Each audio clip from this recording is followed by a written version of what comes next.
2021 of UIA International School. I'm Sahil, this is Rushan, this is Amina, and this is Adia. And today we'll be answering a couple of questions for you today. So, the first question is, what is the one word you would use to describe your experience at UIA International School and why? Well, I would say it's fantastic because Tata UIA has a small community where I feel like I belong in it, and I can talk to different people no matter what their ideas are. So yeah.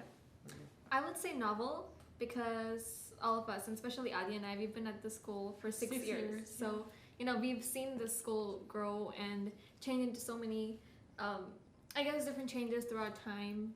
How it's improved, like all of that. Exactly. We have a new name, a new building, teachers. New teachers. Every time someone left, someone new would come in. So novel is the word I would choose. I would say it's engaging because I'm used to like bigger classrooms, but when I first moved into UIA, like it's just 4 of us, so it was always, I guess, we get to have proper conversations with the teacher and get along with everyone. It's intimate. It's intimate. Yes, and we're more close too because of that. So That's true.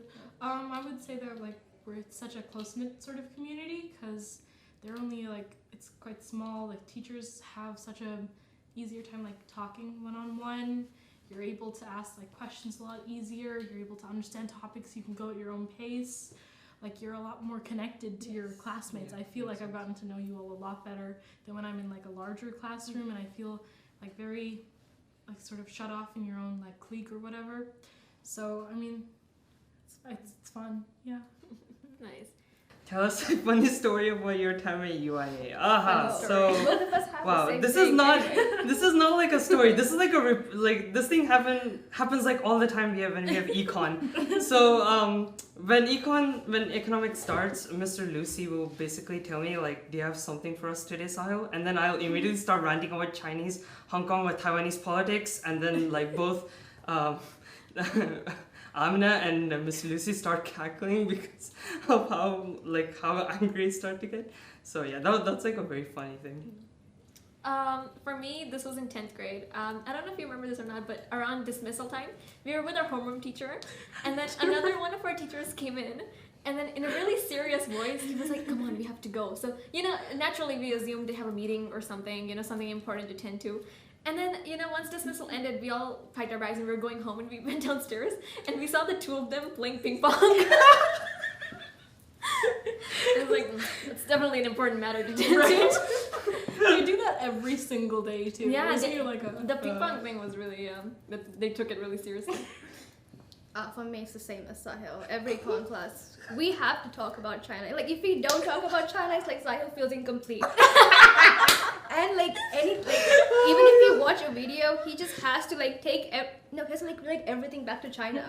Chinese propaganda. Every single time. A little obsessed. Yeah, a little obsessed, but it was fun. We had good laughs. So for me, it was, I think this was in 7th grade, 8th grade, around that time. This was in our old building before we had moved to the Cuba campus and stuff, right? We had a couple of buildings in Funaburi.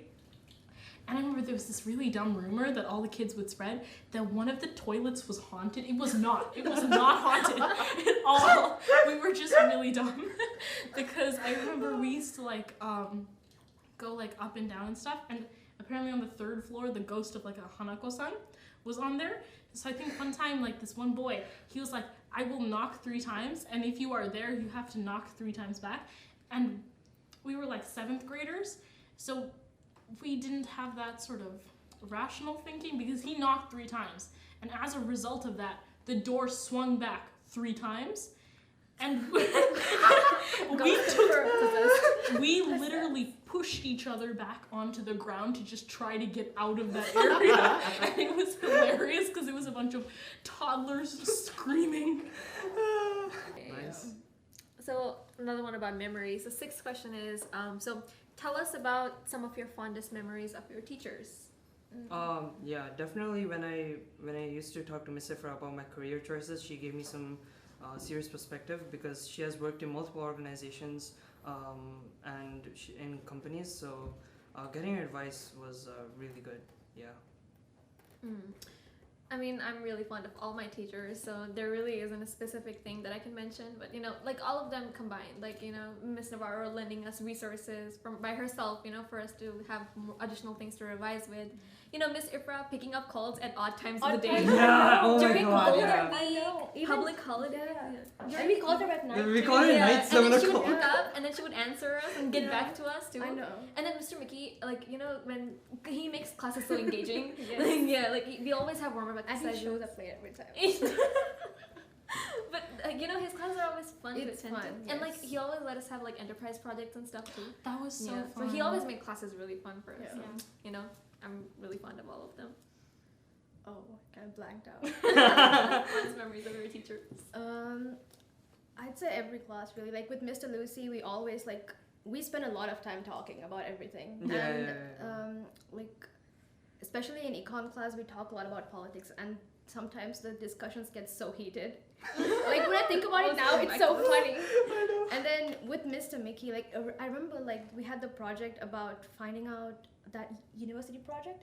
Oh, where we had to yes, make websites. yeah. It was really fun. It was really helpful. Yeah, it was too, helpful yes. too. We had to find clinics which would help us with our mental health, which are close by our prospective universities.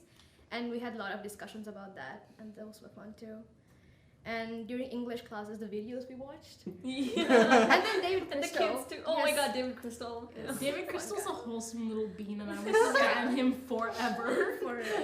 Oh, and Mr. Lucy's Brad Pitt Mr. hair. Oh my god. Anyway. For me, it's just I think before COVID and stuff like that, just how after school during that kind of homeroom life skills period, Miss Navarro and Mr. Frederick, they would just be there, and sometimes Miss Ifra, and we just Talk. vibe and talk. Yes, about That was everything. fun. That was real Yeah. fun because it was lunch too. it was a Lunch little too. chaotic, but I live for chaos, so Yes. I like And that. we talked about everything and anything. So, Everything. That was real that was nice. fun. I like that. Well, thank That you was for the answering last of these the questions. questions. Yeah, yeah. So this is our interview. Thank you so much for watching. Have a good day. The actual talk show. Watch it, yeah.